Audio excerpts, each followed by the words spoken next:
The Acolyte Episode 4 Day, a title I initially questioned until I got to the end of the episode, and it all made sense. Upon my first viewing of episode 4, I have to say this episode was probably my least favorite so far, minus that final scene at the end, but I'll get more into my thoughts on Darth Teeth's introduction later in the video. I think this episode was a standout for Jecki, Yord, Qimir, and even Bazil as well. As someone who also loves horror, it really excites me to see Star Wars continuing to lean into these darker horror elements, and I hope it's something we see more of in the Acolyte's final 4 episodes. But before we get into this episode, welcome back to my channel. My name is Scotty Holiday and I'm a queer Star Wars creator. Please consider liking, subscribing, and following me on social media for all my latest Star Wars content. Now, let's get some of my critiques out of the way early so we can really focus and dive into the great moments this episode had to offer. First and foremost, I'm not usually one to complain about pacing, but this episode's pace felt a little awkward at times for me personally.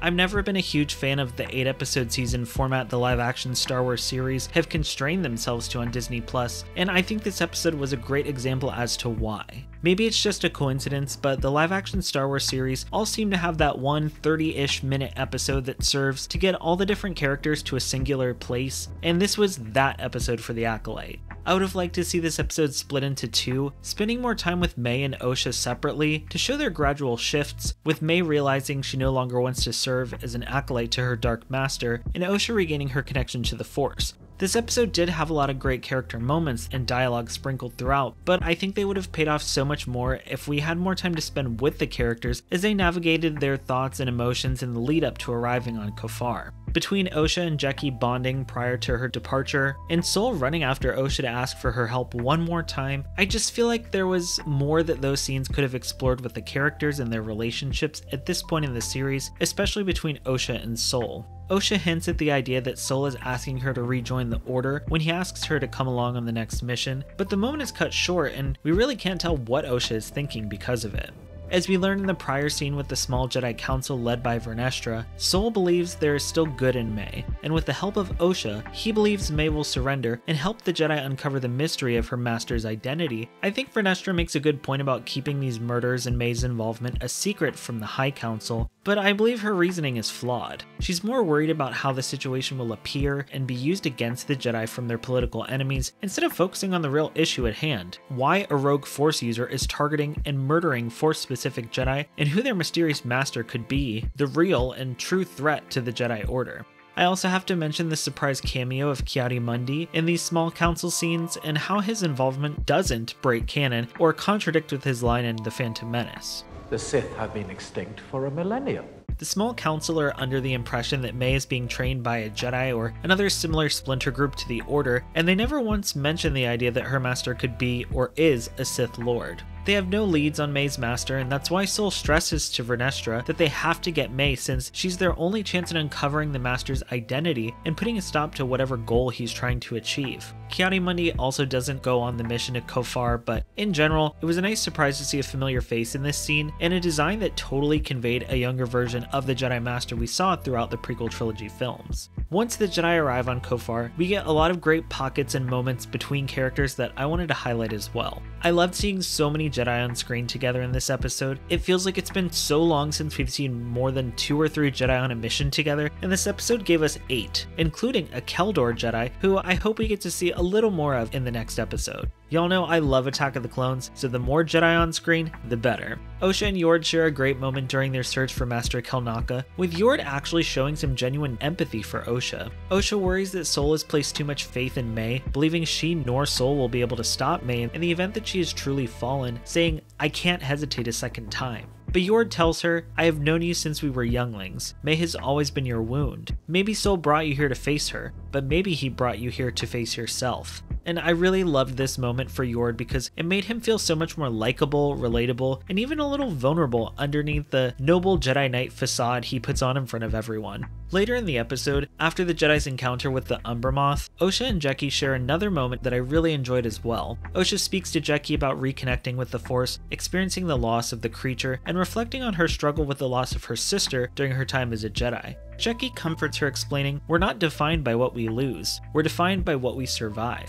I really love this line and the interactions between Jecki and Osha throughout the episode in general. It makes sense that the two of them have a connection, since Master Soul did choose them both as Padawans, but I also wonder if Osha and or Jecki have a crush on one another, though I doubt the series will have time to explore that. Switching our focus over to Mae and Qimir, I also really enjoyed their interactions throughout the episode as well, discussing their places in the Master's plan, Mae's shift after learning of Osha's survival, and the eventual tear between the two when Mae decides to take her destiny into her own hands, ditching her master and Qimir altogether. Qimir is especially interesting to focus on in this episode versus his introduction in episode 2, since it seems he not only knows a lot more about Mae's task from their master, but his curiosity and insistence in making sure Mae carries out her killings is instructed. Throughout the episode, Qimir continues to try and reassure Mae that he's committed to helping her achieve her goal, but when she presses him for more information about what he does or doesn't know, he shuts up.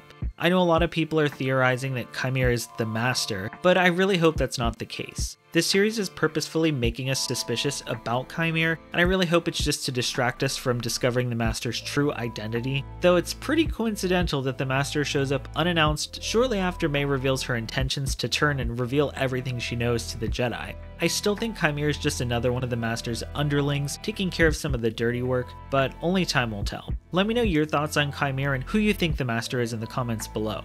So at this point, I think it's time we finally talk about the Master and his introduction.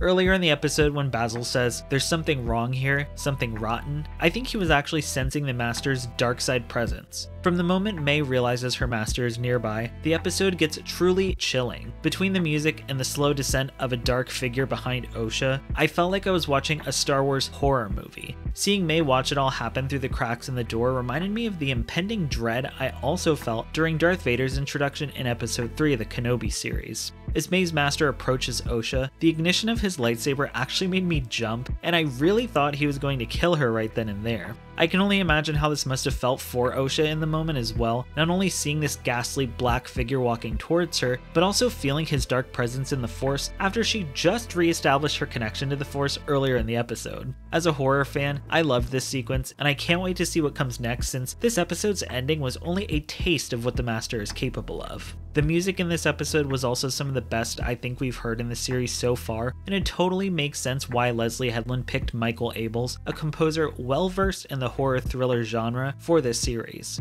The episode's score really helped set the tone for the lead up to the Master's introduction and the entire ending sequence. My heart was pounding and my anxiety was going insane, but I loved every minute of it. I was kind of bummed kelnacca was killed off screen though, before getting to see him in action, but he is confirmed to appear again in additional flashbacks. Something that did stand out in his few scenes in this episode was the focus on the symbols similar to the ones seen on both Mother Anisea and Mae's forehead throughout kelnacca's hut and within the forest itself. Master Soul eventually stops in front of one, clearly recognizing the symbol, but chooses not to elaborate when Osha asks him about it. This is also the moment where he tells Osha that he'll explain everything once they get Mae safely back to their ship, assuming we'll finally learn the truth of what really happened that night on Brendok 16 years ago.